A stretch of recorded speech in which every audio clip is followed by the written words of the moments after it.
Okay, how I generated $894,000 for one single client with this cold DM strategy. So at a very high level overview, that's all this strategy is. Here we have pretty much what we call our medium. It could really be any kind of marketing system. The main important thing here is that you're able to control how much. So whether you're sending 1,000 outreaches per day or 1 million outreaches per day, your results are gonna scale to the amount of outreach messages that you send. So the more traffic that you have, the more sales that you can have. Another important thing is your potential customers. So you wanna have a big enough base or a big enough audience of people that you could market to and people that you could sell to. So if you have a super niche product, you might have to change up your strategy to fit that certain demographic. But in our case right here, we had a total addressable market of 100 million, actually more, like 100 million plus users. And then we were able to actually get in touch with 50 million of those users. So out of the entire pool, we had 50 million contacts in order to do our cold DM outreach strategy, and we were able to target those 50 million people with our strategy. So once we send the cold DMs to our potential customers, they obviously have to click the advert. We decided to keep everything internally, and instead of going to an offer page or going to a VSL or going to something like that, we did the selling direct one-to-one on the DMs, okay? And you're gonna see this a lot with like fitness influencers or something. They have like, you know, comment the word coach and I'll DM you right now. And then you'll get a DM from them and like, hey, you know, and it's a setter pretty much. And so our DM script, we basically had a DM script for the setters. So let's break this down a little more, because I know this is a very high level overview and that's what it's meant to be. It's not meant to go into the exact specific details of exactly how everything is done. It is meant to show you what the system looks like. This is what we call traffic. This is what we call our creative. And then this is what we call our audience. And this is what we call our sales pipeline. So the traffic is really up to you to master a single source of traffic. Now for our source of traffic, we're doing Instagram, okay? Instagram cold DMs. So with Instagram cold DMs, we're able to send outreach messages to a specific group of people that I actually went ahead and I scraped these users from our competitors. So that's how we were able to do it. I have those skills. I was able to do that at a high volume. You may or may not have those skills. You may need to use a platform like Apollo, or you might want to just rent that audience through Facebook. It's completely up to you. But the main thing that you need to understand here is first, before anything, you need to have traffic, okay? So once you have the traffic, this traffic, you want to be able to know like how many clicks per day you're getting. So for us, we were aiming to get at least 20,000 clicks per day. This is like an eye, and it's a very, this is not good, but that's like an eye. So these 20,000 people, they are gonna see this advertisement. And that advertisement is basically just your creative. Again, like I said, it could be YouTube, it could be Facebook ads, it could be Google search, it could be Bing search, it could be Google AdWords. The list of traffic sources goes on and on and on. The important thing that you have to know is how to master a single source of traffic. Focus on just one source of traffic. See, a lot of people, they try to get good at everything. They try to get good at TikTok, they try to get good at YouTube, Google, and what ends up happening is they just get mediocre results at all of them. So you really wanna just master one source of traffic. If you're super good with Instagram, like we've been doing Reels, short form content for like the last 2 years. So if you really understand the Instagram user base, and that's really what it is, you have to understand the user base, because the user base on Instagram is completely different than the user base on Twitter or the user base on TikTok. So each specific platform has a different type of person. So if you don't understand that person, it's gonna be very difficult for you to market to them. So first, understand that platform and also understand the algorithm, understand how things work. How is stuff pushed out? How do the updates work? How do people interact with the platform? For example, with cold DMs, you have to understand that cold DMs go into the message request folder, okay? There are some ways that you can try to get it into the main inbox, but those are super advanced.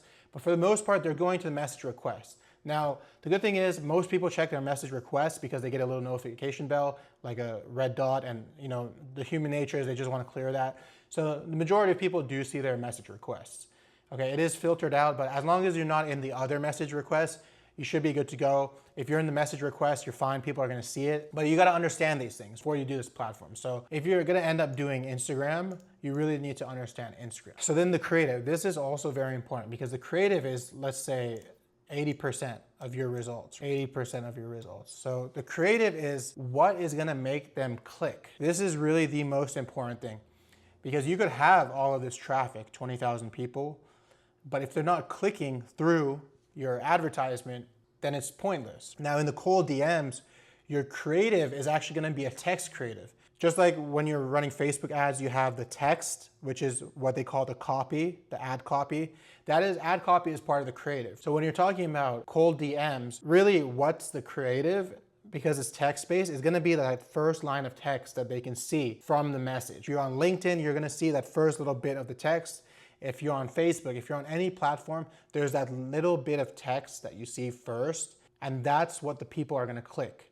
That hook, that text, that line needs to be intriguing enough that when they see this DM from a stranger, they feel compelled to click it and see what happens.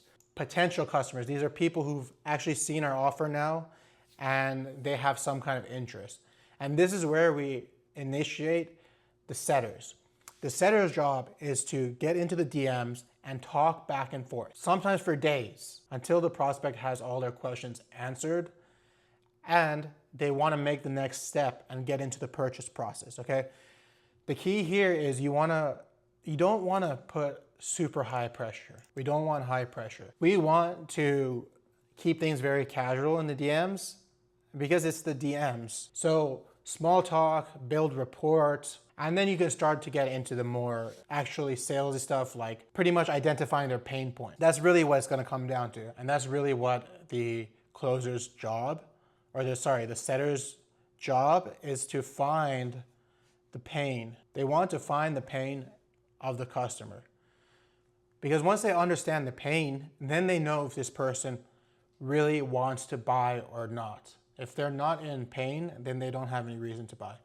But if they are in pain and we have the solution for them, then they're going to be able to actually have some chance at buying what we're selling. So once they identify the pain, now it's time to send these to the closer. And the closer's job is pretty much just to make the final sale.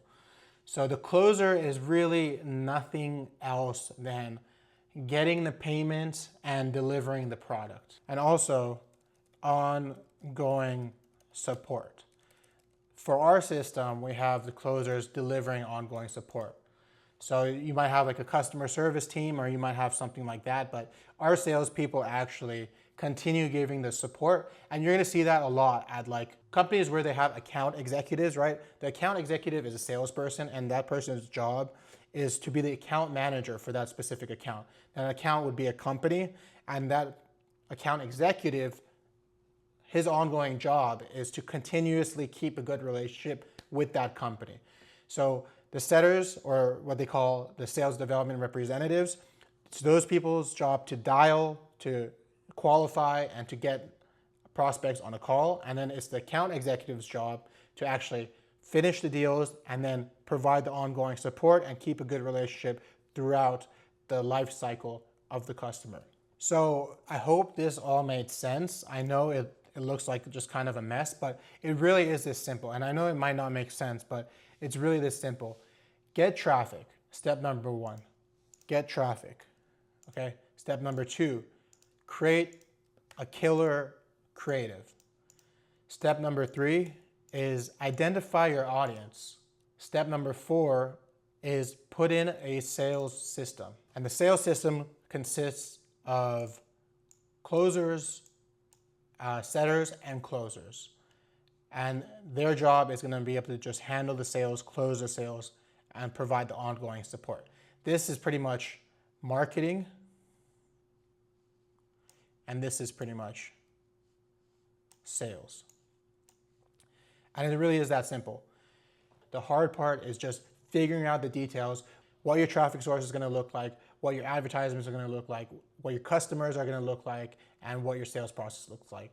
The rest is up to you. Once you understand this, you can go out and do the same thing. And I wish you the best of luck, and I'll see you in the next one.